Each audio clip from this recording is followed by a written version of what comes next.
आपको बड़ी इंटरेस्टिंग चीज दिखाती हूँ कि सूरह यासीन मैंने ना मुकम्मल लिख के ना अपने लाउंज में ही लगा दी। अच्छा माशाल्लाह। अभी ये आपने लिखी हुई है मतलब दूर से देखेंगे आपको लगेगा प्रिंट, आप इसको करीब से देखेंगे तो आपको एक एक कलम की चीज, ये पेंसिल से मैंने जो लाइनें लगाई नहीं है, ये सारा माशाल्लाह कुछ नजर माशाल्लाह आएगा। बिल्कुल मैंने बिल्कुल। जान की नहीं मिटाई। तो ये अच्छा, ये कितना टाइम लगा था? 3 महीने।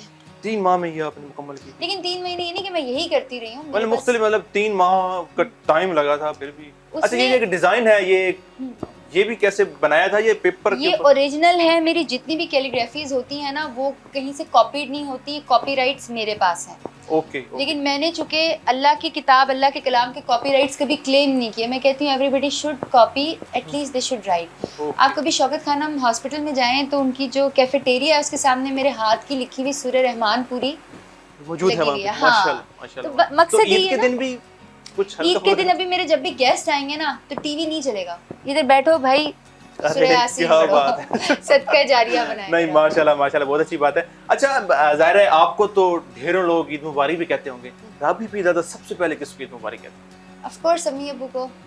अम्मी वो दोनों को कलेक्टिवली इसलिए कह रही हूँ कि अम्मी का फोन अब्बू उठाते हैं, अब्बू का अम्मी उठाती हैं। हाँ जी। तो उनको मैं ईद मुबारक कहती हूँ। और मुझे ईद मुबारक बड़े कम लोग इसलिए कह पाते हैं कि I don't carry a phone, मैं फोन नहीं रखती हूँ। हाँ जी। तो मेरे माशाल्लाह 8 मैनेजर्स हैं, जिनमें से 2-3 से तो आप भी होकर ही आए होंगे यहाँ पे। जी। तो वो सारे ईद मुबारक के पैगामात लेते हैं और उसको लाइक डेफिनेटली अच्छा, वो वही पढ़ते हैं। जवाब दे रहे होते हैं लोग, समझ रहे हो शायद हमें राबी पीर दादा, तो राबी पीर दादा की तरह होते हैं, किसी को ईद मुबारक नहीं जाता। नहीं नहीं नहीं नहीं, सोशल मीडिया पर भी लोग अक्सर ये कहते हैं। आप मुझे बताएं कि अगर आप मेरे देखें तो 1.2 के कमेंट्स, 2.5 के कमेंट्स, अब माशाल्लाह। 2,500 कमेंट्स मैं तो नहीं पढ़ सकती ना। बिल्कुल तो बिल्कुल। उसमें ये होता है कि मेरी जो टीम है वो उसको फिल्टर कर देती है। तो जो ऊपर वाले कमेंट्स होते हैं वो मैं पढ़ती हूँ, क्योंकि ये बुरी बात है अगर किसी ने मेरे लिए कोई बहुत अच्छी बात लिखी मैं ना पढ़ूँ तो ये तो गलत है। अच्छा, राबी पीर दादा ईद के दिन कहाँ कहाँ जाती है?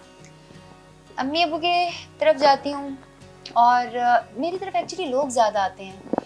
अभी आप ज़रा सुबह सुबह आ गए, बाहर बहुत सारी औरतें बच्चे ईदी लेने के लिए आते हैं। और मज़े की बात है कि मुझे खुद को भी बड़ी ईदी मिलती है, बहुत ज़्यादा ईदी मिलती है। तो मैं उसमें से कुछ ईदी इन लोगों के लिए ज़रूर रखती हूँ। एंड आई अभी भी ईदी मिलती है?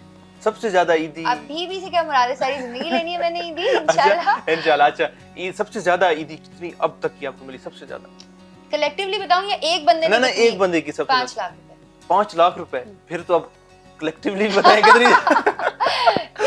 जब मैं मीडिया में थी तो ईदियाँ कलेक्ट हो जाती थी, प्रोड्यूसर्स और बहुत सारे लोग होते थे हमारे जानने वाले। तो तब तो कोई 21-22 लाख ईदी मिल जाती थी। अच्छा। अब चूंकि जरा, तो अब टोटल मिला के कोई 5-6 लाख ईदी होती होगी। 5-6 लाख ईदी? तो 5 लाख जो ईदी मिली थी वो किसकी तरफ से मिली थी? कोई आई मीन मिलती रहती है डिफरेंट, आप कॉर्पोरेट इवेंट्स करते रहते हैं, कंपनीज के काम करते रहते हैं, ये तो आई मीन चलता रहता है इस तरह से। अच्छा, बचपन की ईद और अब की ईद में कोई फर्क महसूस होता है? बचपन में ईदी खुद पे खर्च होती थी, अब की जो ईदी है वो अल्लाह के बंदों पे खर्च होती है। और फर्क ये होता है कि बचपन में रोजे नहीं रखती थी तो फिर भी ईद की एक्साइटमेंट होती थी। हाँ जी। और मुझे सबसे ज्यादा एक्साइटमेंट होती थी कि मेरे अब्बा आर्मी ऑफिसर थे। We were not very poor, गाड़ी वाड़ी थी हमारे पास, लेकिन हम बहुत अमीर भी नहीं थे। आर्मी ऑफिसर की मेरी अम्मा जो थी वो स्कूल में टीचर थी, तो हमारे थोड़े से लिमिटेड फंड्स होते थे। तो हमें ना, मुझे भागने दौड़ने का जो मैं अभी आपको बता रही थी वो बचपन से बड़ा शौक था। तो मुझे जूतों का बड़ा शौक होता था कि मुझे जूते मिले। तो बचपन में जब ईद में मुझे जूते मिलते थे ना तो मैं लाख अम्मी समझाती थी, डांटती थी मुझे, मैं रात को वो जूते पहन के सोती थी मुझे एक्साइटमेंट भी बड़ी होती थी। और मुझे याद है मेरी नानी ना वो ऐसे करके यहाँ पर मेहंदी रख के और ऊपर ऐसे बंद करके और ऊपर कपड़े लपेट देती थी। तो वो हम लोग ऐसे सो जाते थे। तो जब सुबह उठते थे ना तो सारी कजन्स बहनें जब वो ऐसे ऐसे करके पट्टियां खोलती थी तो हम अपनी सबका यूनिक डिजाइन बना होता था। एग्जैक्टली। तो अब जो है, अब तो मेहंदी है ही नहीं। ये मेरे हाथ बड़ी दफा जले, ये उससे अर्क होता है। द थिंग इज भाई, इस वक्त ये जो दुनिया है ना, it is not going organic, it is going chemical, which is totally wrong. आपको पता है जब आप आए ईद के दिन भी, मैंने सबसे पहले आपके कैमरामैन भाई से कहा कि मैंने मेकअप नहीं किया हुआ, तो आप इसको चीज को देख लीजिए, और आपने भी नहीं किया हुआ। अक्सर ऐसा नहीं होता, मैं जब बंदों को भी देख रही होती हूँ तो इतनी मोटी मोटी ना उनकी मेकअप की तय लगी होती है। तो वो नहीं होना चाहिए इंसान को। फिर ऊपर से हमने इंसान को कैसे खराब करना शुरू कर दिया कि होंठ बतख की तरह के बनाने शुरू कर दिए।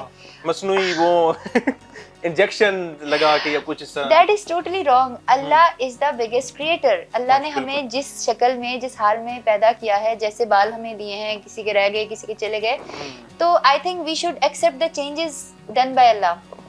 और जब हम अल्लाह के ऊपर अपनी शक्ल वगैरह छोड़ देते हैं तो अल्लाह उसको बेहतर कर दे। जब मैं शोबिज में थी तो मैं पलके भी नकली लगाया करती थी, मुझे याद है।